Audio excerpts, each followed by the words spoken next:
NATO Secretary General Jens Stoltenberg, thank you so much for joining Bloomberg TV.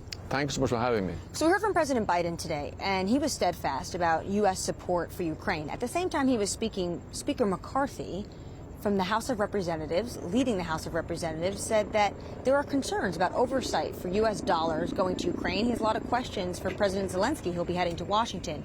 Are you concerned about the U.S. aid and U.S. support continuing to help Ukraine? Well, I'm confident that the United States, as all the NATO allies, will continue to support Ukraine because it will be a tragedy for Ukrainians if President Putin wins in Ukraine, but it will also be dangerous for us. We will be more vulnerable because then the message to him, but also to China, is that when they use military force, when they violate international law, when they invade another country, they get what they want, and that will make us more vulnerable. So it's in our security interest to support Ukraine. And therefore I'm confident that the United States will continue to support Ukraine. It's not just in the U.S. There is this feeling of war fatigue. Obviously, this would be easier if there was almost a timeline when American individuals and American taxpayers knew there is an end to this. What are you seeing on the ground in terms of the counteroffensive? So first of all, what we have seen is that the support we provide to Ukraine is making a huge difference. That's the best proof that actually the weapons we are delivering actually reaches the front lines, because we have to remember where we started. At the beginning of this war, many believed, and many of us also believed, that Ukraine would fall within weeks and Kiev will fall within days.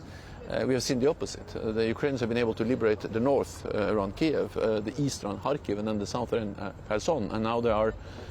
At the moment, do you think they're winning? Well, they are. They are now conducting an offensive. They are gradually gaining ground. We would like to see that go faster. But of course, they are faced with dug-in Russian defensive lines, enormous amounts of mines, and that takes time. But the alternative, not to support them, which will be much more costly for us in the long run, because then we will be more vulnerable for Russian or Chinese coercion and military threats. And therefore, we have to ensure that President Putin loses in Ukraine. Is there more pressure to strike a peace agreement?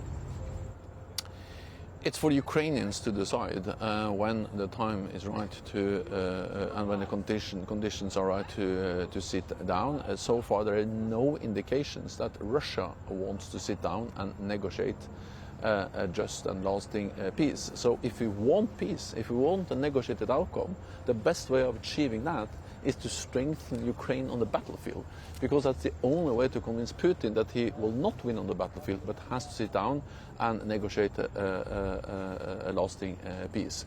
So the strength on the battlefield decides the strength on the negotiating table. Therefore, military support is the way to peace. I want to ask you about NATO spending. I spoke to Annalena Baerbock on Sunday, and she talked about how it was a shock with the Trump administration, not just questioning U.S. being part of NATO, but really at the foundation where Trump was after was that everyone pulled their weight and hit 2% targets. Germany is now not doing a 2% annually on their target. Has anything changed? Yes, a lot has changed. We made a decision in NATO in 2014 that all allies should spend 2% of GDP on defense within a decade. Since then, NATO allies, all NATO allies, have increased defense spending. More and more allies are reaching the target of 2% for defense. And in total, we have added 450 billion extra for defense across Europe and Canada. Then, of course, I want all those who are not yet at 2% to be there. Germany will be there soon. Other big allies will be there soon. So things are really moving in the right direction. But it was a mistake for them to not put it in legal text? Because Olaf Scholz in Vilnius said, we will hit an annual target of 2%. Well, allies have done this in different ways. What matters is that the money is pouring in. I mean, the allies are really increasing defense spending. This year, defense spending across Europe and Canada increased by 8.3% in real terms. That's the biggest increase in decades in NATO. And they do so because they realize that we live in a more dangerous world, and also realize that it has to be a fair burden sharing within the alliance, which is also demonstrated in the support to Ukraine. The United States has provided significant and unprecedented support, and that's great. But European allies have also provided tens of billions in military support to Ukraine, together with Canada, and they're also providing a lot of economic and humanitarian support. So our support to Ukraine demonstrates what we can achieve when we have burden sharing between North America and Europe in supporting Ukraine. And NATO is expanding, and you met with Erdogan, the president of Turkey, while here alongside the UN General Assembly. What is your sense about Sweden actually joining NATO? Because Erdogan has also been making some comments about his concerns about what he's still seeing in Sweden that unnerves him and the Turkish electorate. Well, Turkey has some legitimate security concerns, especially related to terrorism. No other NATO allies suffer more terrorist attacks than Turkey, and PKK is not only a terrorist organization in Turkey, but it's recognized as a terrorist organization across the whole alliance. And therefore I welcome that Sweden has decided to work more closely with Turkey in fighting these terrorist organizations, and some of them are also very closely linked to organized crime in Sweden, the terrorist organizations in... But has Erdogan told you Parliament will vote on it in October?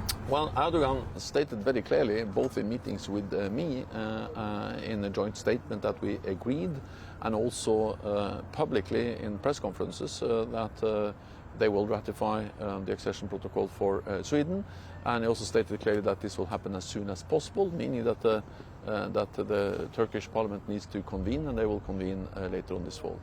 The meeting we saw last week between Kim Jong-un and Vladimir Putin, I imagine, was concerning to you. How much do you think North Korea is really going to be supplying Russia, in the sense that do you think it'll make an impact actually on the battlefield? Well, it's a bit too early to say how much they will deliver. Any support to Russia's illegal war will be the wrong thing to do. It will be a violation of UN Security Council resolutions agreed here in New York many times. But it also demonstrates how isolated Russia is. They need to go to North Korea to get support, to try to get support. This is a big contrast to Ukraine, which receives military support from more than 50 nations. They meet in something called the Ukraine Contact Group, led by the United States, mobilizing support across NATO allies and other partner countries. So that's a big difference. For that ammunition, they have to go to North Korea, but for non-lethal trade, they're still trading a ton with China. At some point, do you foresee China stepping over that red line and providing more support to Putin? Well, what we have seen for a long time is that China is supporting Russia's war efforts by propping up their economy, but also by spreading the Russian narrative about this war. And therefore, it will be a big mistake if China also provides lethal aid, and that has been a message from the United States, from NATO allies, that they should not do that. President Biden has called Xi Jinping a dictator a number of times. Annalena Baerbock also labeled him a dictator while she was in the United States. Do you prescribe to that? Do you think NATO views Xi Jinping as a dictator? Well, we don't view China as an adversary. I have used the phrase an authoritarian country. They don't share our values. They don't believe in democracy, freedom of press, of speech, of media. And therefore we need to take very seriously when China now is becoming stronger and stronger militarily, investing heavily in new military equipment, nuclear weapons. It just demonstrates the importance of NATO, because if the United States is concerned about China, which I understand, then it's even more important to keep your friends and allies close. And through NATO, the United States has more than 30 friends and allies, and together we represent 50% of the world's military might and 50% of the world's economic might. So as long as the United States stay together with all the allies in NATO, we are safe, and we're able to deal with any threat and challenge from any country in the world.